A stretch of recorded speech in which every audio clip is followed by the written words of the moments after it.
Buenas tardes a todas y a las personas que nos están siguiendo por el Facebook y el YouTube de la Asociación Costarricense de Filosofía.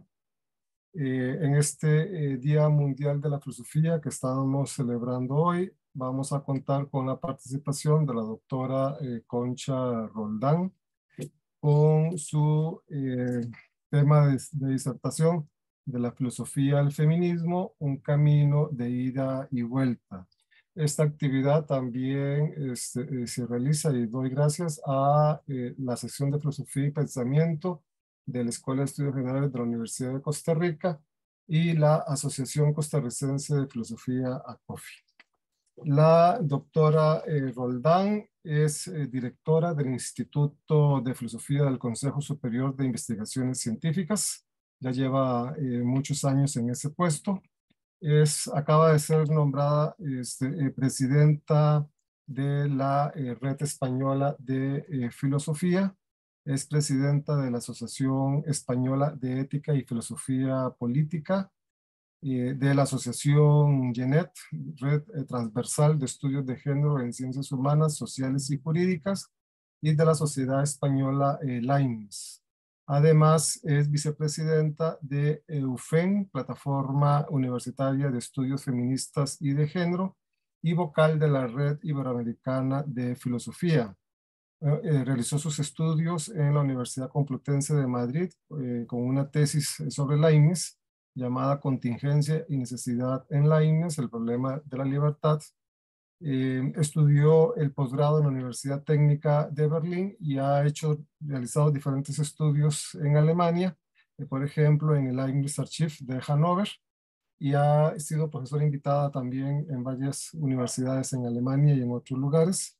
Ella es especialista en filosofía moderna, ilustración alemana, filosofía de la historia, ética y filosofía política y estudios del género. Es una activista en feminismo, es una filósofa feminista y como ya indiqué, está especializada en los estudios sobre Leibniz. También es una defensora de la enseñanza de la filosofía. Ha sido muy activa en esta perspectiva en la enseñanza de la filosofía en secundaria. Y tiene, digamos, una amplia experiencia, una gran trayectoria. Ha escrito muchos libros y artículos hoy nos disertará sobre esta relación entre feminismo y filosofía. Entonces, Concha, te damos la palabra. No sé si vas a subir ya la presentación o bueno, ahí me avisas. Vale, bueno, primero agradeceros la invitación. Estoy muy contenta de poder estar en Costa Rica otra vez. Y lo único que aquí ya es de noche y que tienen que entender que yo ya llevo más de 12 horas, llevo ya trabajando y celebrando aquí el Día Mundial de la Filosofía, que con eso quería empezar diciendo que es una celebración sobre todo porque nos ayuda a seguir reuniendo fuerzas, hablabas de activismo, para continuar avanzando, porque es verdad que hemos recorrido un camino en los últimos años favorable para la filosofía, pero tiene un equilibrio muy inestable. Lo vemos como casi todos los gobiernos les cuesta mucho aceptar que se reconozca la filosofía en la enseñanza secundaria. Bueno, no hablamos ya ni siquiera de la filosofía para niños o en años más tempranos. Y cuesta mucho que se incluya una asignatura. Aquí en España no se ha conseguido incluir una asignatura de ética, que es lo que podría abrir la puerta para una laicidad en la filosofía. No quiero decir con esto que yo esté en contra de las creencias religiosas, ni mucho menos, pero eso no pertenece a la educación pública.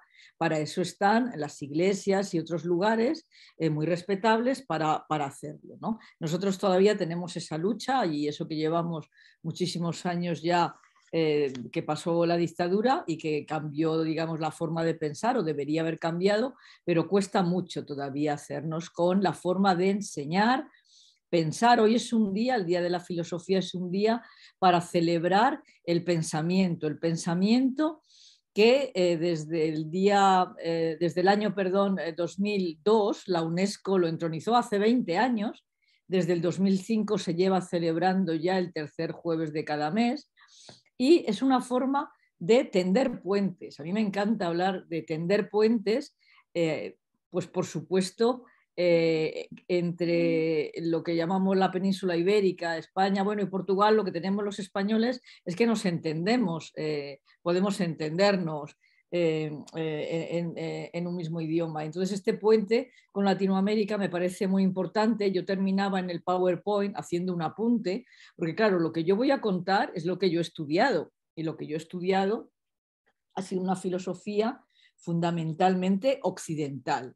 Yo quería empezar diciendo un poco estos límites, que luego pueden salir y podemos hablar de ello, porque no significa ni que no se haya leído otras cuestiones, pero no es mi campo de especialización. Entonces yo voy a intentar de la mejor manera posible pues entrar en el tema. Yo he hecho un PowerPoint.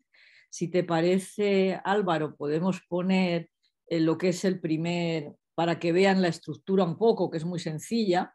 Habíamos dicho que tengo 40 minutos, ¿no?, para hablar. Ahí tenemos el título. Entonces pasamos a la primera diapositiva donde aparece el esquema, la siguiente. Esto es. Bueno, el preámbulo, bueno, he hecho un preámbulo un poquito más amplio. Quería empezar ahora aterrizando al por qué de este título. ¿Por qué yo hablo de filosofía y feminismo, un camino de ida y vuelta? Porque, al menos ya digo, en lo que conocemos en la filosofía occidental, hubo un momento en los orígenes de la modernidad, un momento de eclosión, un momento en el que las mujeres despertaron, y fue justamente de la mano de las ideas de la Ilustración. Las mujeres cultas del momento, porque también hay que decir que la historia de la filosofía fue la historia de un privilegio, sigue siéndolo. Todavía no se ha conseguido que llegue la igualdad a todo el mundo, para que todo el mundo pueda tener la posibilidad de tener la misma educación. Hay muchos lugares en el mundo en el que todavía ni siquiera se hace para la enseñanza primaria ni para la enseñanza secundaria. Entonces, bueno, era un privilegio porque había muy pocas mujeres. Estamos hablando de los siglos ya finales del XVI hubo, y en el Renacimiento hubo algún movimiento de mujeres. Es conocido, de quien no se haya interesado por las filósofas, nombres como Christine de Pisan, que escribió Una ciudad de las damas, intentando mostrar que las mujeres también tienen capacidad para el pensamiento abstracto, para la filosofía, para la matemática, y que también pueden incluso dirigir en política, gobernar una ciudad por sí mismas. Y esto estábamos hablando del Renacimiento. Pero es sobre todo en el siglo XVII, finales del XVII y ya siglo XVIII, y también al haber leído a filósofos que consideramos ilustrados, y que, por ejemplo, como Immanuel Kant, se habla de Immanuel Kant como el padre de la ética, un filósofo que había hablado de universalidad, que había hablado de autonomía. No es otra cosa el imperativo categórico, que la aplicación, digamos, debería ser la aplicación de la universalidad y de la autonomía ética. Pero Kant quedó en un formalismo y no aplicó este principio a todas las mujeres, pero ellas, que leyeron sus escritos sobre la ilustración, sobre qué es la ilustración, donde Kant dice, sapere aude, atrévete a saber. Dijeron, pues yo me atrevo. Eran, digo, las pocas mujeres de una clase más aristócrata todavía, alguna era todavía la emergencia de una clase más burguesa, porque eran quienes podían entonces acceder a la educación y al estudio. Las mujeres lo hacían, en lo que yo he denominado en algunos de mis artículos, como el saber robado. Las mujeres no tenían una educación, ni siquiera en estas clases privilegiadas. Eran los varones los que tenían un preceptor en la casa, porque es el momento este también en el que, por lo menos en Europa, es donde se están empezando a crear los colegios para que los niños varones vayan a las escuelas a estudiar en lugar de recibir la educación en sus domicilios. Pero ya digo, en este momento esas mujeres que pueden acceder, bien porque tienen hermanos que están recibiendo instrucción, bien porque tienen padres que tienen bibliotecas y pueden acceder a los libros, deciden que pueden ellas también. Es lo que nosotros, y por eso explico un poco el título, de la filosofía al feminismo, es lo que llamamos también el origen, esa primera ola del feminismo, en el sentido de que las mujeres, luchando solas, todavía no se ha constituido un movimiento feminista en este sentido, empiezan a reivindicar derechos. Por eso yo lo he titulado de la filosofía al feminismo, porque estas primeras mujeres ilustradas son las que reivindicarán que haya una ilustración completa que se pueda extender a todo el género humano realmente. Esto incluye a las mujeres e incluye a los otros, porque hablamos de varones, pero bueno, desde el feminismo, ahora claro, no voy a dar un salto a la última ola en la que estamos inmersas, que hablamos de interseccionalidad, que hablamos de las mujeres en las distintas culturas, de las mujeres en los distintos lugares, de cómo se ha estado también marginando desde una cultura, digamos, eurocéntrica. Yo estoy a este lado, pero me parece que es muy sano el poder criticarlo y por lo menos el poder ponerlo a debate sobre la mesa, ¿no? Y era lo que había, pero no todos los filósofos y todas las filósofas pensaban lo mismo. Luego había algunos ilustrados que sí estaban pensando en los principios fundamentales que están a la base de una ética de la igualdad. Acordémonos del grito de la Revolución Francesa. En Francia se levanta el pueblo justamente para decir, bueno, ¿qué es esto de que haya solo una clase privilegiada? Nosotros todos queremos tener acceso, y dicen libertad, igualdad y fraternidad. Dicen fraternidad. Nosotras hablamos desde el feminismo, se ha intentado hablar mucho, y yo he escrito hace poco un artículo sobre sororidad, porque claro, la fraternidad etimológicamente incluye a varones y a mujeres, pero lo que han sido los referentes históricos siempre han sido los varones. Entonces las mujeres en aquel momento de la Revolución Francesa, hablamos de mujeres, yo he puesto algunas fotos de Olympe de Gouges, por ejemplo. Olympe de Gouges fue una de esas primeras mujeres que se levantaron para decir, yo también quiero saber, yo también quiero ser igual, yo también quiero ser ciudadana, porque las mujeres no tenían más que una ciudadanía pasiva, y hasta bien entrado el siglo XX.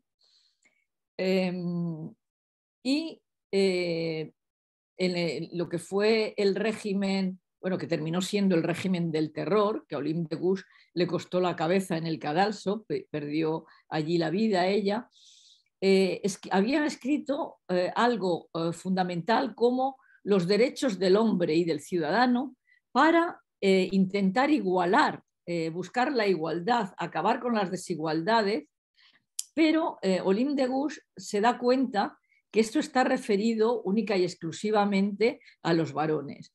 Y entonces ella escribe, uno de los que fue su texto más conocido, que se llama Los derechos de la mujer y de la ciudadana, ¿no? Donde ella dice, y es una de las frases más conocidas que solemos citar: si una mujer tiene el derecho a subir al cadalso, si se la puede castigar, además con pena de muerte, también debería tener derecho a subir a la tribuna para poder hablar a sus iguales. Entonces, bueno, esto es un poco, quería sacarlo un poco a colación como un preámbulo, porque volveré, espero, porque siempre empiezo y me quedo en los preámbulos, volveré, espero, al final para poder cerrarlo.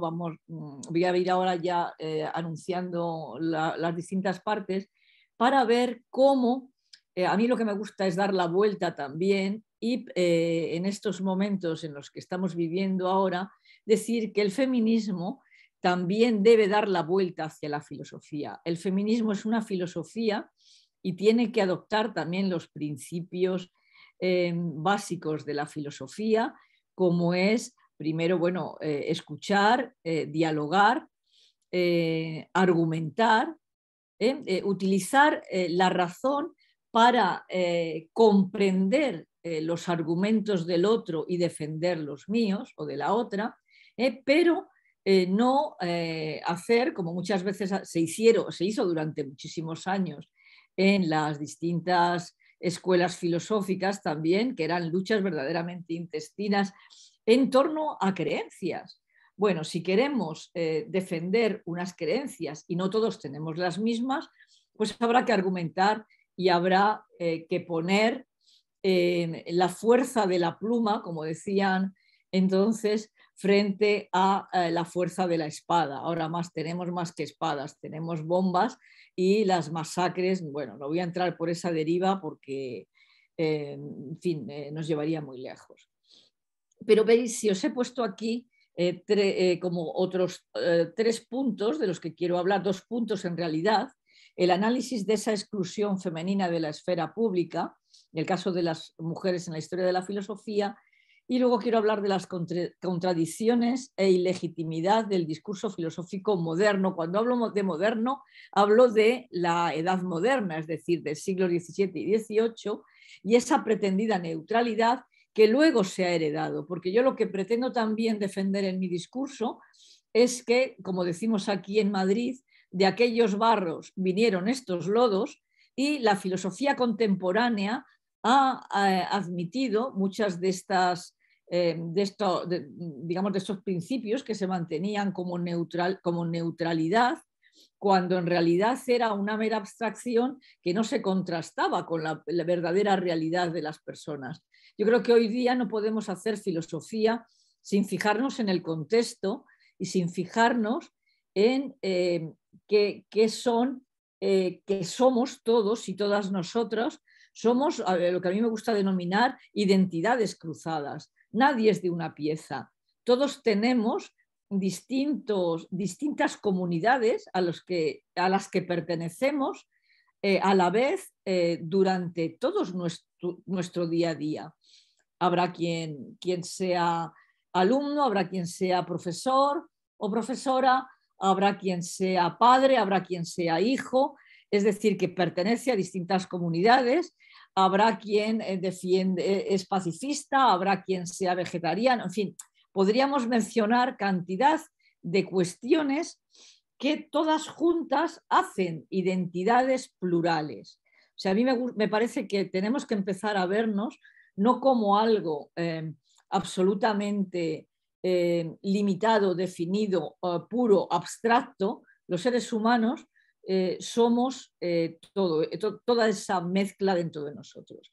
Entonces, por eso quiero concluir hacia una verdadera igualdad de facto. Si haces el favor, pasamos entonces a la siguiente diapositiva, o bueno, como lo llamemos. Bueno, este era el preámbulo, de esto he hablado un poco del preámbulo del título.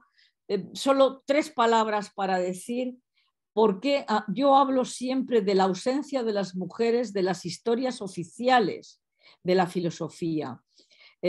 Ahora sería muy fácil con Internet hacer unas enciclopedias en las que estuvieran filósofos y filósofas mezclados en los mismos discursos.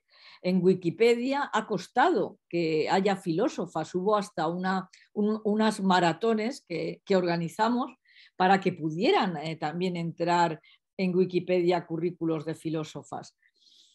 Las mujeres solo han entrado y siguen hasta las últimas historias de la filosofía impresas que yo conozco de principios de este siglo. Las mujeres solo han entrado como excepciones. Pero claro, cuando hablamos de excepcionalidades, de lo que estamos hablando también es de inferioridad. Es decir, las mujeres que entraban en esas historias de la filosofía que tenían una concepción patriarcal, hablamos de concepción patriarcal cuando solo la piedra de toque de todo lo que se hace, todo lo que se dice, todo lo que se argumenta son los varones. Y las mujeres que entran a formar parte de esas excepciones son a su vez consideradas por su género como inferiores. Kant, en sus observaciones sobre lo bello y lo sublime, y luego, porque siempre me dicen es una obra de juventud, pero luego en escritos ya después de las críticas como Menschenkunde y antropología en sentido pragmático, dice que las mujeres que realmente piensan o se dedican a la filosofía en realidad son, dice, espíritus masculinos en cuerpos femeninos a quienes solo les haría falta una buena barba para ser un varón. Eso es lo que dice nuestro padre de la ética en estos escritos, ¿no? Porque las mujeres, por definición, eran inferiores. En esta época todavía circulaba un anónimo en el que se decía que las mujeres no tenían alma, siendo así que el alma era en aquel momento el lugar de la razón. Quienes tenían alma eran los seres racionales y las mujeres, y bueno, y algunos otros pueblos, porque recordemos que había algunos otros pueblos a los que también se consideraba como inferiores y como carentes de alma, ¿no? Entonces, esta inferioridad es lo que hace que las mujeres, y aquí cito a mi maestra Celia Amorós, fueran excluidas de la vida pública, excluidas de la educación, excluidas de la posibilidad de estudiar matemáticas o de estudiar filosofía y excluidas de poder desarrollarse como ciudadanas en la vida pública. ¿Qué es lo que hemos hecho durante estas últimas décadas? Hemos intentado paliar este problema, y me centro solo en la historia de la filosofía, pero esto pasa en todas las especialidades, pasa en las ingenierías, pasa en las matemáticas. Las historias de todas estas especialidades tampoco tienen a aquellas mujeres que han hecho contribuciones, muchas veces muy importantes a lo largo de la historia. Y lo que hemos hecho ha sido crear como una especie de gueto, publicando lo que han escrito las mujeres en obras aparte. Hemos generado cantidad de estas obras recuperando a esas mujeres. Yo no digo que esto esté mal, al contrario, me parece que está muy bien, pero así solo conseguimos un primer paso, que es poner sobre la mesa a todos aquellos que dicen que no ha habido mujeres a lo largo de la historia de la filosofía o que las que ha habido no han tenido una obra importante, para decirles, señores, leen, miren aquí, miren los textos, miren lo que tenemos. Pero luego, ¿qué pasa? Eso queda al margen de lo que son esas historias oficiales. Y pasa también, ahora vengo de una mesa de celebrar el Día Mundial de la Filosofía también, sobre las mujeres en la historia de la filosofía, donde hablábamos de cómo las mujeres filósofas siempre leemos a todos nuestros colegas filósofos, pero al revés, no todos los colegas filósofos leen lo que escribimos nosotras y tampoco estas recopilaciones que estamos haciendo de mujeres. Si puedes pasar, por favor, a la siguiente. Y entonces quedamos nada más las mujeres como si fueran las mujeres filósofas los separadores, digamos, esto que ponemos, los separapáginas, ¿no? Que aparecen como una especie de coda en medio de esas historias de la filosofía que son las reales y las que siguen teniendo entidad. Aquí voy a pasar como de puntillas, porque no se trata de que hagamos aquí, para esto, yo si alguna vez queréis, cuando vuelva a ir allá, porque yo esto me gusta hacerlo presencial, que esto me resulta así muy frío, podemos hacer un taller y dedicar 3 horas a trabajar en todos estos temas y estos textos.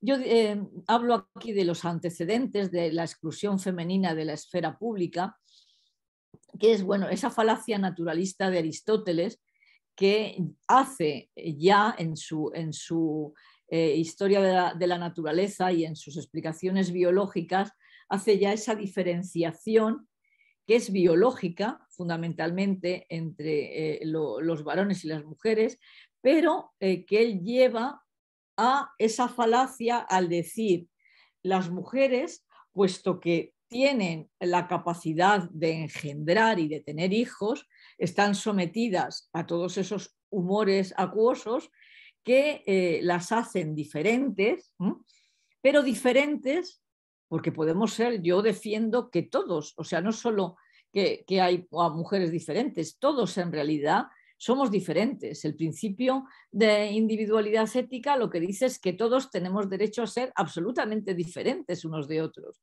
Lo que pasa es que eso no significa que no nos respetemos como iguales también unos a otros, ¿no? Pero bueno, no voy por ahí, pero esta diferencia se asimila con inferioridad. Fijaos siempre cómo a lo largo de la historia de la filosofía, y si miramos ahora a nuestro alrededor en la política, esto se aplica también, cuando se habla de los diferentes, normalmente se habla de los diferentes como inferiores. Pongamos un ejemplo muy clásico en este sentido, que no es el de las mujeres, como es lo que llamamos la diversidad funcional, lo que llamamos las personas que tienen alguna discapacidad, que en realidad todos tenemos discapacidades, porque cuando nos vamos haciendo mayores, aunque no tengamos otra, yo ahora me quito las gafas, no soy capaz de ver nada. Si nos partimos una pierna, ¿verdad? Tenemos que llevar unas muletas y todos podemos pasar por eso, ¿no? Pero esa educación, esa inferioridad es lo que conducía, por eso menciono ahí el edicto de Ulpiano, es el que prohibía que las mujeres, por el hecho de ser mujeres, pudieran desempeñar una profesión en la vida pública. No podían enseñar, no podían ser comerciantes, no podían ser políticos, no podían ser nada. Y lo que se daba era esa educación diferenciada, ahí cito a 2 de los clásicos, Fenelón o Vives, que lo que hacían es educar a las mujeres para lo que aquí, desde luego en España, conocíamos como sus labores y las tareas de cuidado. Ahora hablamos de tareas de cuidado. ¿Por qué este interés de la educación diferenciada? Claro, si tenemos una mitad de la humanidad que carga con todas las tareas del cuidado, a la otra mitad de la humanidad también le viene muy bien, porque puede dedicarse a hacer las tareas, digamos, de la intelectualidad, sin tener ni que comprar una barra de pan en la esquina ni fregar un plato. Pero justamente ahora lo que defendemos no es solo que las mujeres puedan salir a la esfera pública, que los varones, que todos y todas podamos empeñarnos también en esas tareas del cuidado que todos necesitamos. O sea, si pensamos, o sea, todos somos interdependientes unos de otros. Y esto es bueno aprenderlo desde pequeños, ¿no? Yo aquí hablo de esa polaridad sexual, que es lo que además ahora estamos viendo que también en esas otras reivindicaciones no binarias, también de los géneros, se está volviendo a discutir sobre todas estas cuestiones de lo que se instauró como polaridad sexual, que además dividía esas tareas. Al ámbito doméstico era el que caían las mujeres y el ámbito público el que caían los varones. ¿Qué es lo que les quedaba a las mujeres para poder dedicarse al estudio una vez que fue afortunadamente también ganando puestos la igualdad y digamos el pueblo pudo empezar a acceder a la educación? Les quedaba una vía que era el matrimonio, el convento o la prostitución. Esto según las clases sociales se ve y se sigue viendo todavía, que está muy marcado en las mujeres muchísimo más que en los varones, lo que se llama también una desestructuración, porque las mujeres tienen, y esto Judith Butler lo ha subrayado también muy bien, la idea de la precariedad, la idea, ahora no me viene la otra palabra que emplea, ¿la recuerdas, Álvaro, que emplea Judith Butler? Bueno, pero es bueno, como somos más precarias y más digamos, más próximas a poder perder, digamos, un estatus de equilibrio, ¿no? En este sentido económico, sobre todo, y este sentido social. Bueno, a las contradicciones de la Ilustración ya me he referido, he mencionado una de Kant muy grande, de Rousseau mencionó sobre ascuas otra, Rousseau, el adalid de la igualdad y de la educación que escribió el Emilio, un libro que recomiendo porque es bonito de leer, pero ¿dónde está Sophie? En el capítulo 4 del Emilio. ¿Qué tareas se le están encomendando a Sophie? Nos está diciendo que puede ser la pareja de Emilio para hablar con él en plano de igualdad. No, se está diciendo que ella tiene que posibilitar con esas tareas del cuidado que Emilio se dedique a una vida, digamos, desarrollada, plena, intelectual, etc. Bueno, ya lo he mencionado, seguimos para avanzar. Esta querelle de femme, las quejas de las mujeres, y también quería subrayar, yo he mencionado ya esto al principio, no lo repito, Olympe de Gouges, Mary Wollstonecraft es un nombre que ya va sonando afortunadamente, porque Mary Wollstonecraft escribió ese texto maravilloso sobre la vindicación de los derechos de la mujer, donde está polemizando con Rousseau. Y esto apenas lo estudiamos en nuestras clases, ni sabemos que para Rousseau Mary Wollstonecraft fue un referente polémico y que esto, no, sin embargo, no se refleja, no es lo que se enseña en nuestras aulas ni lo que aparece en la filosofía, en las historias de la filosofía. Yo por eso tengo un artículo, para quien tenga el gusto de leer alguna cosa mía, que titulé justamente Saber, tener y poder. Si quieres vamos pasando a la siguiente diapositiva, donde yo explico ahí cómo las mujeres en sus reivindicaciones, en este camino que yo quería mostrar de la filosofía al feminismo, van pasando de esta primera etapa en la que quieren tener derecho al estudio, en la que quieren tener derechos como ciudadanas, pasan, digo, del saber a este tener, y estamos ahora todavía en la lucha por el poder, porque al final, las tareas que se dividen en la sociedad y a quién le toca cargar con unas cosas o con otras, es al final también una forma de poder. Por eso nosotras hablamos del techo de cristal, hablamos más que de un techo de cristal, hablamos de un pegajoso asfalto, porque muchas mujeres no pueden o nos ha costado mucho despegar.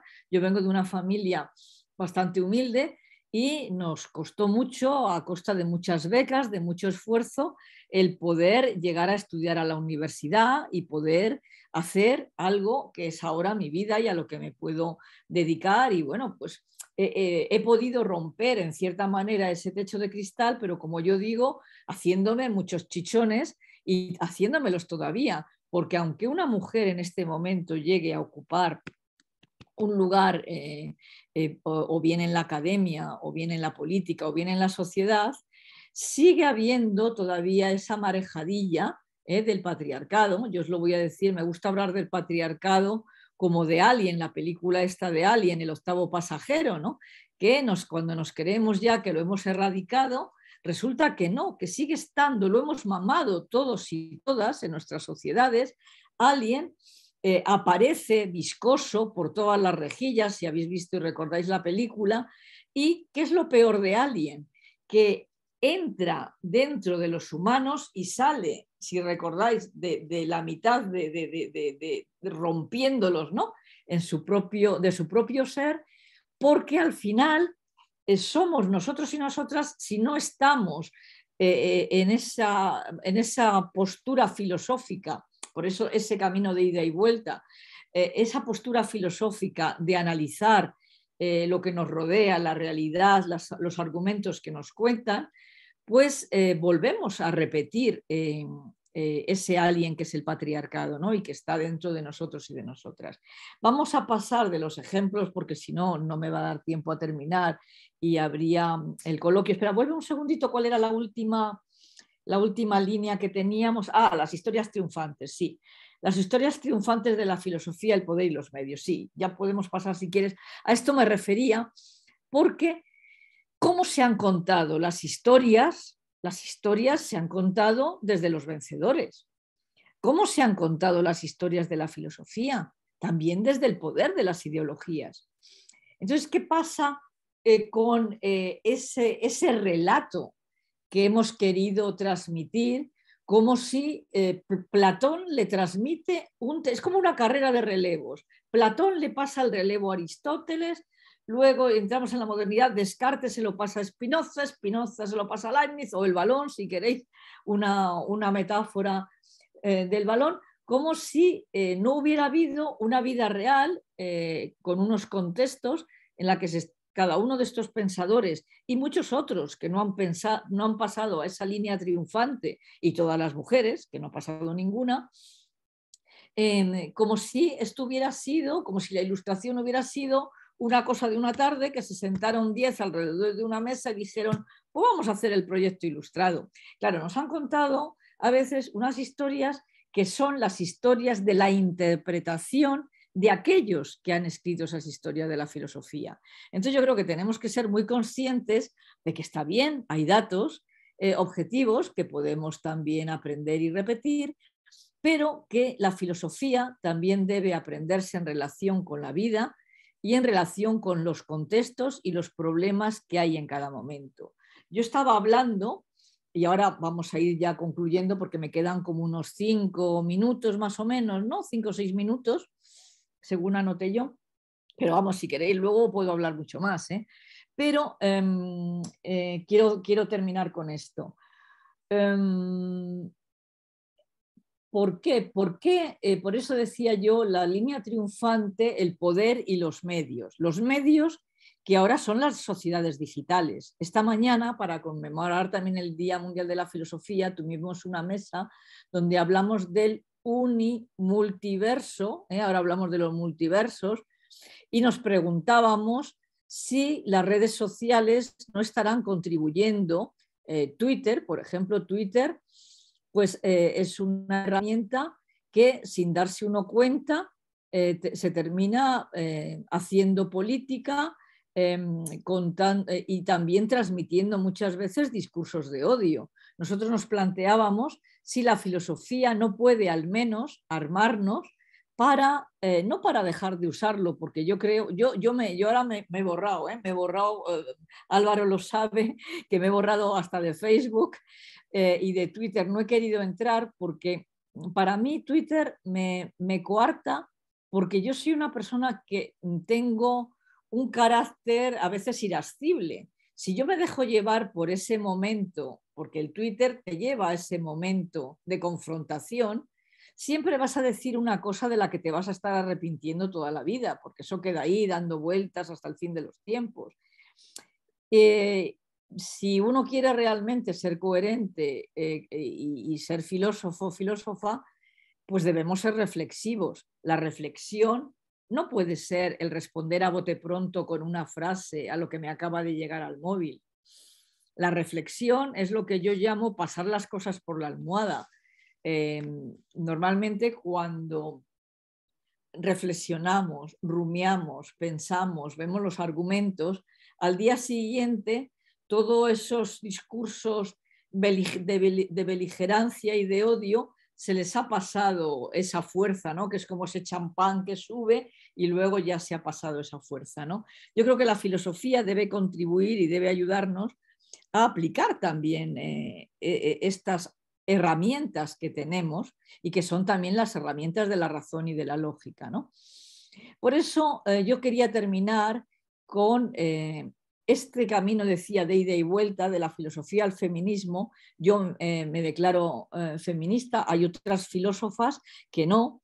Me parece, sin embargo, y esto es una de las cosas que yo defiendo con mi activismo filosófico y esta concepción inclusiva de las historias, que una historia de la filosofía que incluya pensamiento de mujeres filósofas, sean feministas o no, es a su vez una reivindicación feminista, porque estamos reivindicando una genealogía también de mujeres. Pero bueno, eso es mi opinión.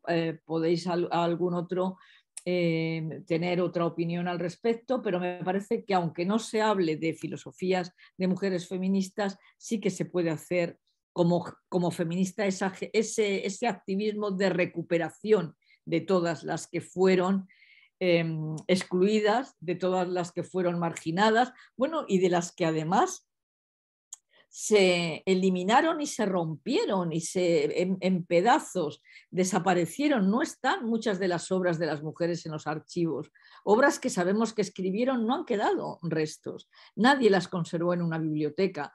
No tenían valor porque las habían escrito las mujeres, ¿no? Entonces, en este sentido me parece que si queremos ir hacia una concepción más inclusiva de las historias en general y de la historia de la filosofía en particular, debemos cambiar también este chip, ¿no?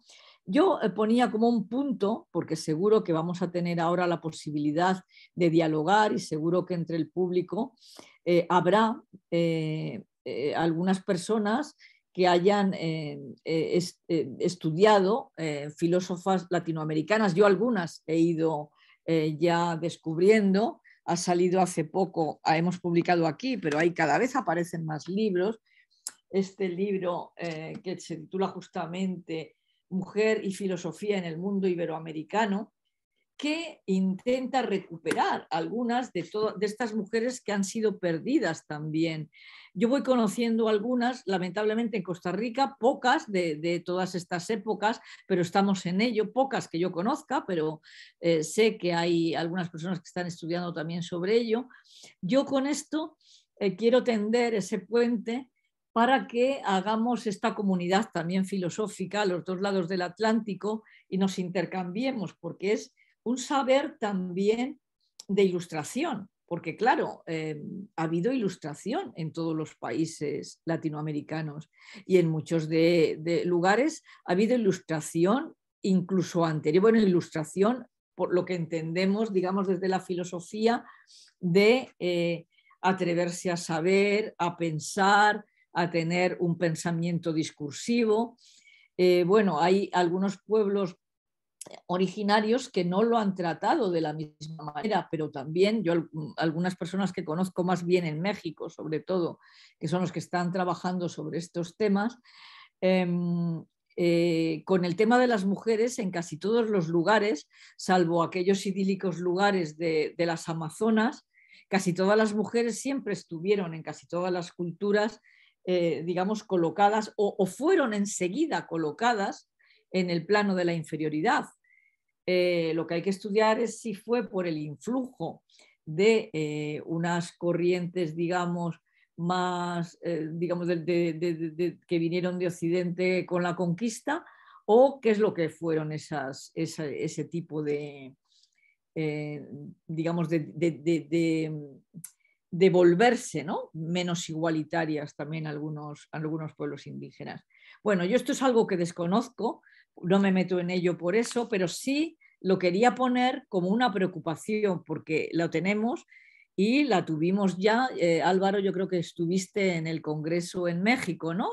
Que tuvimos varias sesiones allí donde estuvimos hablando también de todos estos temas y se presentaron desde los distintos países reivindicaciones muy parecidas en este sentido, ¿no? Y termino, y si queréis pasamos entonces a preguntas y a coloquio y a lo que les parezca.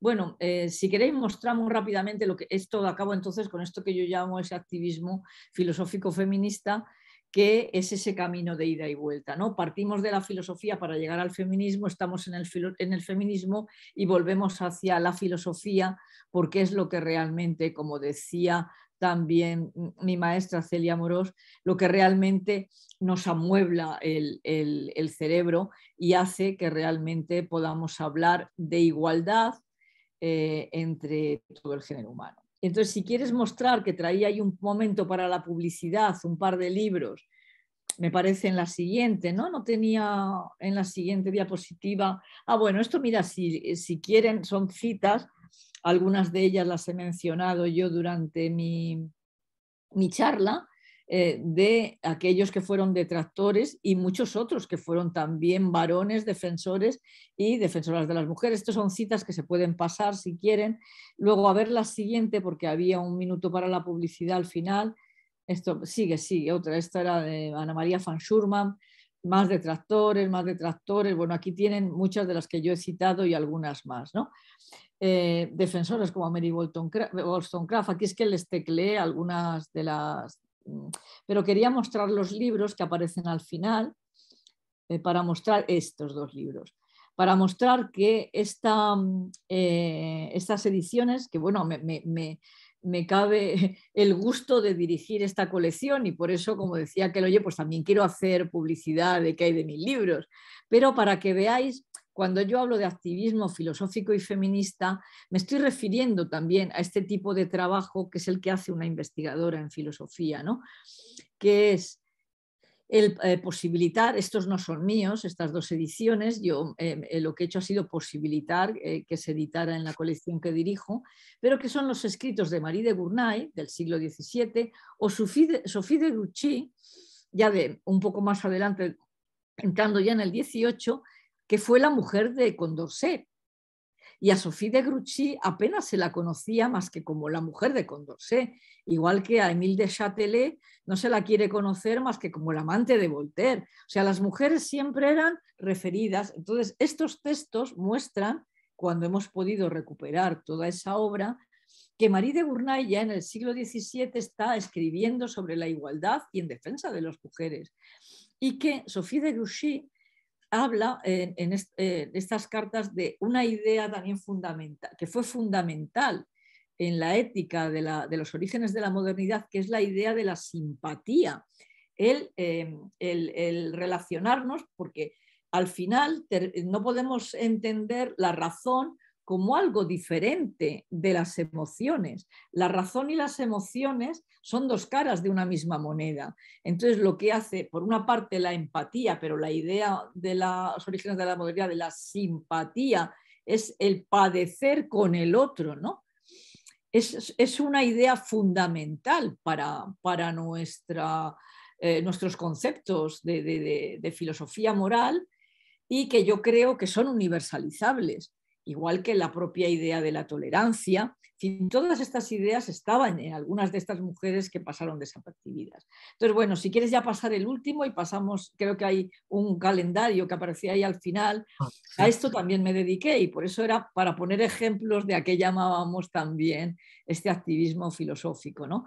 Hicimos un calendario ya de 2020 donde recuperamos para que cada mes que pasaba tuviera una mujer de la filosofía con una frase en nuestra pared donde lo colgáramos, ¿no? Ahora no sé si ya todavía sigue existiendo. Yo los compro todavía los calendarios, ¿no? Pero ahora casi siempre vamos buscando solo en el móvil, no sé si sería posible. Entonces, bueno, pues aquí si os parece lo dejo. Muchas gracias por vuestra atención y a vuestra disposición. Bueno, muchas gracias, Concha, y estoy viendo a ver si hay algún comentario en el Facebook, pero no veo ninguno ahorita. Pero si alguien quiere decir algo, preguntar algo, yo sí quiero decir algunas cosas, ¿verdad? Bueno, sí, es extraño, ¿verdad? Que los filósofos varones hablan de igualdad, de derechos y todo lo demás, ¿verdad? Y en la práctica como que cuesta, ¿verdad? Cuesta. Sí, sobre Costa Rica hay en la Universidad Nacional una publicación, una o dos me parece, sobre filósofos costarricenses. Voy a ver si te lo consigo. Sí. Sí, entonces eso, digamos, ahí hay algo En la Escuela de Filosofía se han hecho unos perfiles, tanto de filósofos como de filósofas. Ahí está el perfil de una filósofa italiana costarricense, eh, mm, eh, que también es conocedora de Leibniz y que se me está yendo el nombre en este momento. Qué cosa más impresionante. Pero ahí y de otras mujeres, ¿verdad? Eso también puedes ver los vídeos porque esas semblanzas, ¿verdad? Siguen una estructura muy interesante y demás. ¿Va? En la CAFI, a partir de la revista Sur, estamos sacando perfiles de filósofos y filósofas centroamericanas. ¿Va? Ahorita estábamos viendo si hacíamos la semblanza de una filósofa hondureña de Xiomara Bu, ¿va? Que últimamente trabaja con VIH-Sida y demás, y así por el estilo, ¿verdad? Entonces, aunque cuesta, ¿verdad? Nos está costando ese trabajo. Y como te dije, ya en la COFI, el próximo año estaremos haciendo unas conferencias sobre mujeres filósofas. No todas ellas, como vos dijiste, son feministas. Y lanzamos una convocatoria entre los miembros de la COFI y demás, y resulta que la mayoría de los que van a hablar son hombres, ¿verdad? Entonces, bueno, he pedido ayuda a la RIF, ¿verdad? Para ver si encontramos algunas mujeres y ahí algunas nos ayudaron, ¿verdad? A incluir mujeres que hablan de mujeres. Pero bueno, digamos, es parte del proceso, me parece a mí, ¿verdad? Ese tipo de cosas, y entonces es interesante. Es interesante, bueno, no veo todavía ningún comentario, ¿verdad? Bueno, eso era información, ya Eso que será que han estábamos quedado hablando de publicidad, convencidos. Todo el mundo ha ¿verdad? quedado convencido. Sí, como estamos hablando de publicidad, ¿verdad? Entonces, hacer esas publicidades también hay. Una cosa interesante es esta idea de cómo, según te entendí, no hay ruptura entre la tradición filosófica y el pensamiento feminista, sino que habría revisión, ¿verdad? De la filosofía a partir de nuevas voces, ¿verdad? Y además rescatar esas voces que han sido ocultadas, porque hay otras posiciones que dicen como que toda la filosofía que se ha hecho como es masculina, como es del patriarcado, pues no sirve. Entonces hay como que desecharla y volver a hacer algo nuevo, ¿verdad? ¿Qué piensas acerca de eso? Sí, no, esto no lo he expresado así. Ahora se habla del canon, ¿no? El canon filosófico, estamos a favor del canon, estamos en contra del canon. Eh, yo no estoy a favor, como habéis visto, porque me parece que esa reconstrucción es una reconstrucción, podría haber otras miles diferentes de la historia de la filosofía. Pero bueno, no tenemos, como decía el filósofo, no tenemos que tirar al niño con el agua de la bañera. Yo pienso que hay cosas que son recuperables, o sea, que se puede mantener a Descartes, por ejemplo, ¿no? O sea, también hay que ver qué es lo que se ha publicado de los filósofos en la historia de la filosofía, qué es lo que hemos publicado ahí de Descartes, por qué en Kant nos dedicamos a las críticas fundamentalmente, por qué no aparecen aquellos filósofos como Condorcet o como Stuart Mill más que en una parte de su filosofía, pero no todo aquello que escribieron, por ejemplo, para reivindicar la igualdad de las mujeres. A eso es a lo que yo me refiero, tú lo has dicho, como revisión. O sea, yo creo que se puede también utilizar lo que tenemos para, desde una manera crítica, completarlo y quitar cosas también y decir, bueno, esto nos sirve o nos puede servir para un diálogo fructífero, cambiando también si queremos que haya un canon, porque eso, claro, es una especie, bueno, estamos nosotros ahora en la RIF, que hay que decir, la Red Iberoamericana de Filosofía, estamos intentando hacer una enciclopedia, porque parece que todavía nos es provechoso, ¿no? Aprender así, aprender y buscar, o sea, poder buscar lo que han dicho otros antes que nosotros. Entonces, bueno, me parece que está bien que eso siga habiendo la posibilidad de buscar todo eso, pero que se pueda a su vez hacer una revisión. hacer una revisión de que, y también si estamos mostrando a Schopenhauer o a Nietzsche, pues también que quede claro las cosas que decían sobre las mujeres, o sea, no quitar eso, dejamos para Elga y para Lipópena y no ponemos las cosas gruesas que Schopenhauer llegó a decir sobre las mujeres. O bueno, es un ejemplo, porque yo me estoy centrando en las mujeres, pero lo que se decía también de manera absolutamente racista o lo que se puede decir de manera absolutamente nacionalista, por ejemplo, ¿no? Entonces sí, me has pillado muy bien, yo es eso, o sea, yo hablaría de esa tercera vía, ¿no? Ni a favor del canon, ni contra el canon absolutamente, Sí, pero... eso es lo que yo estoy en una vía Sí, intermedia. claro, porque la otra, o sea, yo desde luego a favor no, pero en contra, si soy negacionista absoluta, ¿qué hacemos? ¿Vamos realmente a empezar de nuevas todo? Es muy difícil también, se nos van a perder cantidad de cosas y al final no vamos a saber ni dónde está el norte, ¿no? Entonces yo creo que es bueno conservar algunas cosas. A lo mejor es que ya soy mayor, ¿eh? De más joven yo era mucho más polémica en este sentido, pero ahora como yo veo que te queda menos tiempo, dices, claro, si quieres realmente hacer una aportación, si no te da tiempo a empezar todo absolutamente de la nada, ¿no? Sí, no, estaba pensando en las filósofas analíticas norteamericanas que son de esa posición. La traducción de un Sí. texto había sido el feminismo en la filosofía, ¿verdad? Porque no hay ruptura completa, no hay todavía, sí, como aceptación completa del canon, pero sí esa vía intermedia, ¿verdad? Me parece que también Sí. es parte de una tendencia dentro del feminismo, ¿verdad? Sí. Sí, que me Bueno, resulta, no, a mí digamos, a la cual yo me apunto también. Ujú. me gusta que los analíticos hagan esto porque tú ya sabes que yo critico a ese tipo de filosofía analítica que es la que yo llamo recalcitrante, que al final no se queda más que nada es igual a A, ¿no? Pero la filosofía analítica es fundamental. Leibniz también fue analítico. En los primeros pasos de una filosofía tenemos que ser analíticos para poder descubrir, ¿no? cuál es la problemática a la que nos queremos. Y normalmente, y por eso es que, mira, ves, Leibniz siempre sale al final. Es una postura ecléctica la que yo mantengo, como él mantenía. Acuérdate que él hablaba de la filosofía, como era de los antiguos y modernos, ¿no?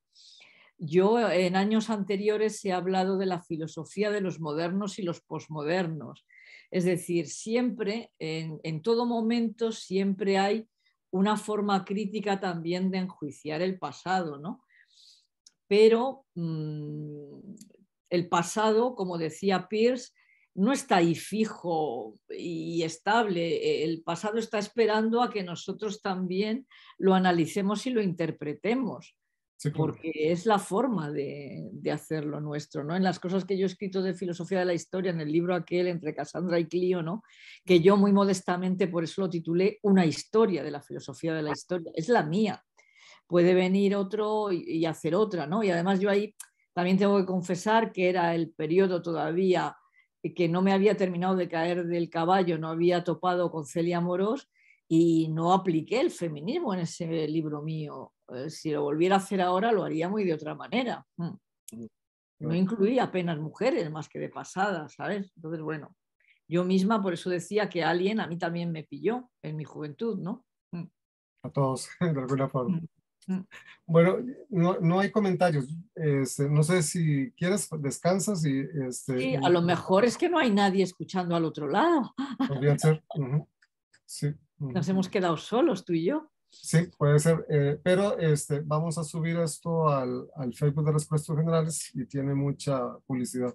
Muy bien, pues me alegra mucho. Y nada, sí es verdad que estoy cansada, pues a estas alturas ya os agradezco mucho de nuevo, ¿eh? Y seguimos en contacto. Bueno, muchas Feliz gracias. Que día de estés la muy bien. Que filosofía. descanses. Hasta luego. Gracias.